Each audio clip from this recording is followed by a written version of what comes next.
Trump a menacé plusieurs pays depuis l'attaque américaine au Venezuela. Je sais pas vous, mais moi, la question que je me pose, c'est est-ce qu'il faut prendre ces menaces-là au sérieux? Je vais aller en parler à François Brousseau, c'est le spécialiste à Radio-Canada des affaires internationales. Trump a évoqué plusieurs menaces envers des pays. Peux-tu nous en parler? Il y en a eu toute une série. Il a menacé le Mexique pour son trafic de drogue à la frontière. Il a menacé la Colombie. Il a menacé aussi Cuba. Et finalement, il y a le Groenland, qui fait toujours partie, dans la vision américaine, de l'hémisphère occidental. C'est leur expression pour parler des Amériques du nord au sud. Trump veut le Groenland également. Est-ce que les États-Unis peuvent vraiment s'en emparer? Militairement, ça ne serait pas du tout impossible pour eux de le faire. Il y a seulement 50 000 personnes qui sont là. Et il y a aussi une base à l'extrême nord qui est déjà, à eux, une base américaine. Le Grand Nord, surtout avec le dégel, ce sera peut-être un endroit où auquel on va de plus en plus s'intéresser, qui va avoir une valeur stratégique. Vous avez des pays comme le Canada, la Russie, qui sont un peu frontaliers ou pas loin dans l'extrême nord de l'hémisphère occidental. Ça choque à Moscou. Et ça choque à Ottawa aussi. Mais s'il y avait effectivement action militaire unilatérale des États-Unis au Groenland, c'est une invasion partielle du Danemark. Le Danemark est dans l'OTAN.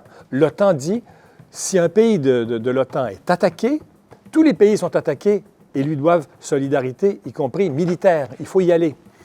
Mais imaginez si l'attaquant est un pays qui est déjà membre de l'OTAN, les États-Unis d'Amérique, c'est la fin de l'OTAN. Trump, il s'était fait élire avec la promesse de prioriser les Américains. Est-ce que c'est pas un peu contradictoire avec toutes ces interventions internationales? Oui. Voilà un pays qui disait on va d'abord s'occuper de soi-même, mais finalement qui s'intéresse beaucoup, notamment par le biais des richesses naturelles qu'on va piller à l'étranger, qui s'intéresse beaucoup à cette idée que les grandes puissances dans le monde ont le droit de se partager le monde et que l'ONU, le droit international, les organisations internationales, c'est fini.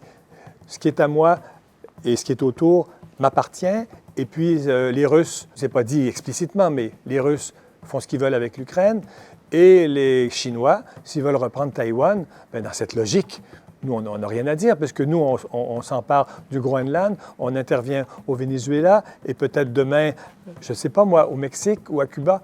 On vit le retour des empires, de la mentalité des empires, avec cette idée que 2, 3, 4, passez-moi l'expression, grosses brutes, soumettent le reste du monde ou en font des alliés dociles et petits.